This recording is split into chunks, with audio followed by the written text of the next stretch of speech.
আসসালামু আলাইকুম প্রাণপ্রিয় ভিউয়ার্স। আজকে আমি আপনাদের জন্য নিয়ে এসেছি আফগানি পোলাও বা কাবুলি পোলাও। এই রেসিপিটা শেয়ার করব। এই যে স্কিনে দেখেই বুঝতে পারতেছেন যে এটা কতটা ঝরঝরে, কতটা সুন্দর হয়েছে। এটা দেখতে যেমন লোভনীয়, খেতেও অনেক মজা। এজন্য আমার দরকার হবে গরুর মাংস। এটা মাটন দিয়েও করতে পারেন। এটা আফগানিদের একটা ট্রেডিশনাল খাবার। মাংসটা আমি রেগুলার সাইজ থেকে একটু বড় করে কেটে নিয়েছি, এই জন্য আমি বাজার থেকে বড় টুকরো করে নিয়ে এসেছি। এই রান্নাটার জন্য আমার যে স্পেশাল মশলাটা লাগবে তৈরি করতে, এই জন্য নিয়েছি 2 রকমের জিরা, কালো 3টে এলাচ আর 20-25টা সাদা এলাচ, 1 চামচ গোলমরিচ, 1 চামচ সাদা গোলমরিচ আর কালো। এটা আমি ব্লেন্ডারে ব্লেন্ড করে নেব। আর কিছুটা লং ব্যবহার করব এখানে। এটাই মশলা, আর কোনো কিছু দরকার নেই। আর এখানে আমার একটু পেঁয়াজ বেরেস্তা লাগবে, তাই একটু পেঁয়াজ ভেজে নিলাম।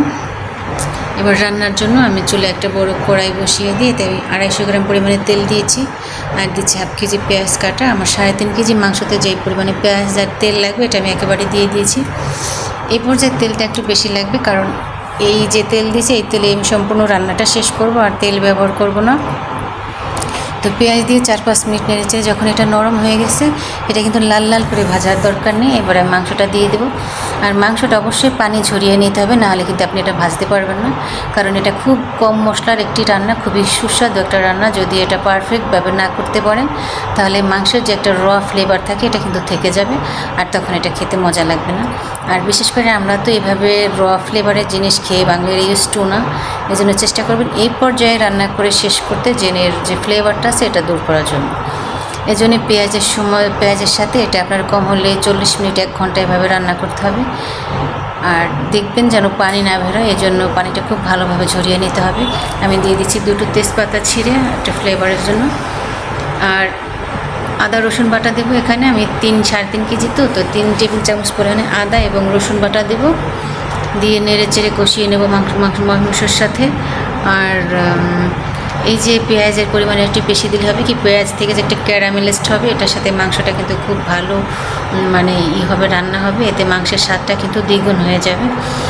দেখলে মনে হচ্ছে যে কোনো মশলা নাই, কোনো কিছু নাই, কেমন হবে, কিন্তু এত সুস্বাদু এই খাবারটা একবার তৈরি করে খেয়ে দেখবেন, খুবই খুবই মজা। দেখলে মনে হয় বিরিয়ানি, কিন্তু আসলে বিরিয়ানি না, এটা পোলাও, কাবুলি পোলাও।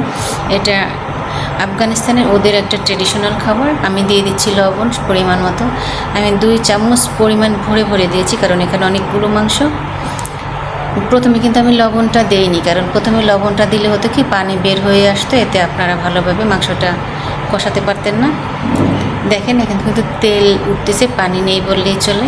এবার আমি যে মশলাটা ব্লেন্ড করে নিয়েছিলাম, এটা থেকে আমি 3 ভাগের 2 ভাগ দিয়ে দেবো। 1 ভাগ মশলা আমি রেখে দেবো, এটা পরে কাজে লাগবে। এই মশলাটা ব্লেন্ড করে বা বাটায় বেটে নিতে পারেন, তাহলে একটু পরিমাণে বেশি, তো এই জন্য আমি ব্লেন্ড করে নিয়েছি। অনেকেই বাজার থেকে প্যাকেটজাত মশলা এনে রান্না করেন। তা আমার মনে হয় বাসা বাড়িতে নিজেদের খাওয়ার জন্য সবাই আমরা নিজেরা যখন খাবো, হাতে মশলা তৈরি করে রান্না করাটাই বেটার। এতে স্বাদটাও ভালো থাকবে এবং স্বাস্থ্যসম্মত খাবার হবে। মাংসটার মশলা দিয়ে আমি বেশ কিছু সময় কষিয়ে নিয়েছি, প্রায় 1 ঘন্টার মতো এভাবে মাংসটা কষানো হয়ে গেছে। এবার আমি দিয়ে দিচ্ছি গরম পানি। আর এই পর্যন্ত অবশ্যই গরম পানি ব্যবহার করতে হবে। ইভেন মাংসটা কেমনভাবে রান্না করতে হবে যেন হাতে চাপ দিলে মাংসটা একেবারে ছুটে যায়।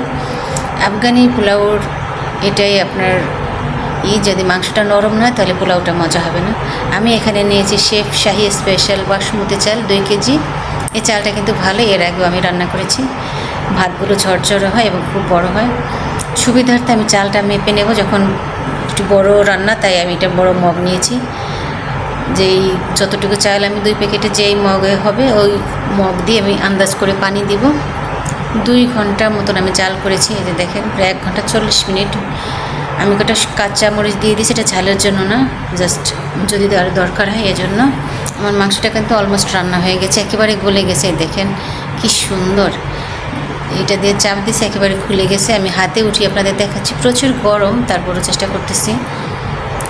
এই যে দেখেন এই পর্যায়ে মাংসটা কিন্তু যখন পানি দেবেন, ঝোলটা একটু বেশি দেবেন, কারণ এই মাংসের ঝোল বা যে স্টক থাকবে, স্টক দিয়েই কিন্তু আমি পোলাওটা রান্না করব। মাংসটা রান্না হয়ে গেছে। এই পর্যায়ে এসে আমি ঝোল থেকে মাংসটাকে আমি আলাদা করে নেব, ফুটিয়ে নিচ্ছি সব। এটা অবশ্যই আলাদা করতে হবে, আলাদা করে নিয়ে স্টকটা আপনার আলাদা করতে হবে।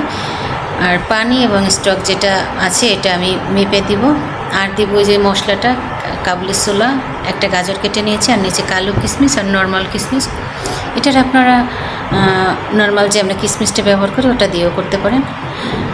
ফ্রাই প্যান দিয়ে আমি 3 টেবিল চামচ পরিমাণে ঘি দিয়েছি।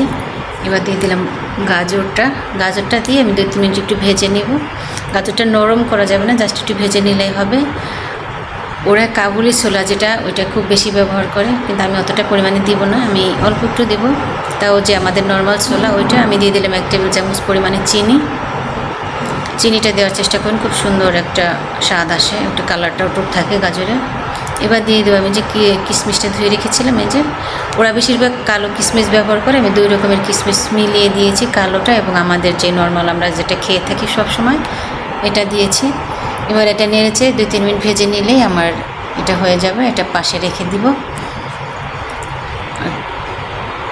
আর এটা রেখে দেওয়ার পরে আপনার যে রান্নার জন্য যে চালটা, বাসমতি চালটা কিন্তু অবশ্যই ধুয়ে 1 ঘন্টা ভিজিয়ে রাখবেন, নাহলে কিন্তু রান্না করতে পারবেন না। আমি এই যে মাংসের যে স্টকটা এটা আবার ওই মগটা দিয়ে মেপে দিচ্ছি, কারণ আমার 3 মগ চাল নিয়েছি, আমার 6 মগ পানি দিতে হবে। তো 3 মগ স্টক হয়েছে মাংসের, আর 3 মগ আমি পানি মেপে যে গরম করে নিয়েছি। এবার চালটা আমি দিয়ে দেব। তবে এই চালটা কিন্তু খুব অনেক কষলে ধোয়া যাবে না, তাহলে ভেঙে যাবে। আলতো হাতে একটু ধুয়ে নিতে হবে, তাহলে ভালো হবে। ধুয়ে আমি ভিজিয়ে রেখেছিলাম এতে। এটা পানি ঝরা দেওয়ার বা ভেজানোর কোনো দরকার নেই। গরম পানি যখন দিয়ে দিয়েছি এবার চালটা, এবার আমি বাকি যেই 3 ভাগের 1 ভাগ মশলাটা রেখেছিলাম মশলাটা দিয়ে দিলাম। খুবই সহজ কিন্তু রান্নাটা, জাস্ট মাংসটা রান্নার সময় লাগে, খুবই কম সময়ে খুবই মজাদার একটি রান্না। দিয়ে দিলাম 2 টেবিল চামচ পরিমাণে ঘিটা অবশ্যই ভালো ঘি ব্যবহার করার চেষ্টা করবে, তাহলে খুব সুন্দর একটা ফ্লেভার পাবেন। এরাবিয়ানরা তো বেশিরভাগ ঘি দিয়েই রান্না করে পুরো রান্নাটা, সেটা আরও বেশি মজা হয়। ঢেকে দিলাম। আর এই পর্যায়ে কিন্তু অবশ্যই লবণটা চেখে দেখবেন, যদি প্রয়োজন হয় তাহলে দিবেন, কেন মাংসটা কিন্তু আমার পুরো রান্না শেষ, অত আর কোনো কিছু দরকার নেই। এখানে যে লবণটা লাগবে, কারণ পানি ব্যবহার করছি, চাল ব্যবহার করছি, সেই অনুযায়ী দিতে হবে। আর 1 চামচ চিনি দিব আমি পরে। এখন এটা আমি রান্না করে নেব যত সময় চালটার পানিটা চালের গায়ে চলে আসে অত সময়। এরপরে এটা ভাপে দিতে হবে 30 থেকে 40 মিনিট। দিয়ে দিলাম আমি চিনি, এটা রেখে দেবো ঢেকে। দেখেন জালটা কিন্তু মিডিয়াম লো হিটের কাছাকাছি, কারণ এই পর্যায়ে জালটা বেশি হলে পানিটা শুকিয়ে যাবে, চালটাকে একটু ফুটবে না।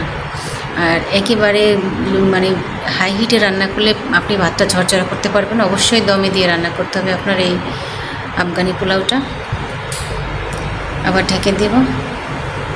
দেখেন পানিটা কিন্তু একেবারে কমে গেছে। এবার নেড়ে চেড়ে আমি আর একটু ঢাকা দিয়ে দিব, তারপরে আমি মাংসটা ঢেলে দিয়ে তারপরে এবার আমি ঢাকা দিয়ে রাখবো।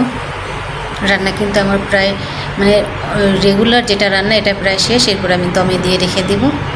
এটা এতটাই মজার, যখন একবার আমি প্রথম বাসায় তৈরি করছি তখন আমি চাল্লাম আমরা তো এভাবে খেয়ে ইউজড না, কী হবে জানি না, কিন্তু এতটা সবাই পছন্দ করছে, মাশাআল্লাহ খুবই পছন্দ করছে, সবাই খেয়ে খুব প্রশংসা করছে।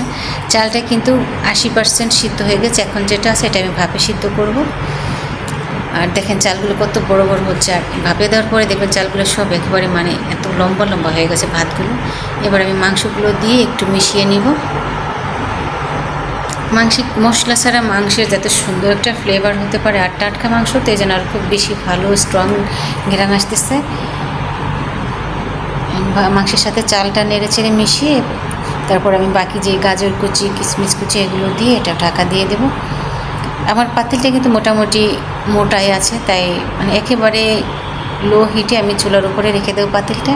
যাদের পাতিল একেবারে চিকন বা পাতলা তারা একটু নিচে একটা তাওয়া দিয়ে দমে দিলে ভালো হবে, তাহলে আর নিচে লেগে যাওয়ার ভয় থাকবে না। আমি উপরে গাজর আর কিশমিশটা দিয়ে দিচ্ছি, দিয়ে একটু নেড়ে চেড়ে চারপাশে ছড়িয়ে দিয়ে কীভাবে বুঝে পাব, এত সুন্দর একটা স্মেল সারা ঘরে মোমো করতেছে, মাশাআল্লাহ এত সুন্দর। সবাই এভাবেই অ্যারাবিক পোলাওটা রান্না করে খাবেন, খুবই মজা হবে এবং সবাই খুব পছন্দ করবে ইনশাল্লাহ। দেখেন আমার রান্না কিন্তু প্রায় শেষ। এখন আমি একটু পেঁয়াজ বেরেস্তা দিয়ে, এটা অপশনাল, এটা আপনারা না দিতেও পারেন, এটা আমার দেখতেও ভালো লাগে আর এই ফ্লেভারটা আমার খুব ভালো লাগে, তাই দিয়ে দিলাম। আর একটু কিশমিশ উপর দিয়ে ছড়িয়ে দিলাম। কিশমিশ ছড়িয়ে দিয়ে এবার আমি ঢাকা দিয়ে দেবো। আর একটা পরিষ্কার কাপড় একটু ভিজিয়ে আমি এর উপরে দম দেওয়ার জন্য নিয়েছি। আর এখানে অবশ্যই কাপড় দিয়ে ভাপ দেওয়ার চেষ্টা করবেন, তবে কি ভিতরে ভাপটা বের হতে পারবে না। উপরে আমি যে শিল নোড়ার যে শিলটা আছে এটা দিয়ে আমি চাপ দিয়ে রাখলাম যেন ভিতরে ভাপটা ভিতরে থাকে, বের না হতে পারে। এভাবে আমি 40 মিনিট রেখে দেবো। এই 40 মিনিট পরে এতটা গরম হয়ে গেছে উপরের কাপড়টা,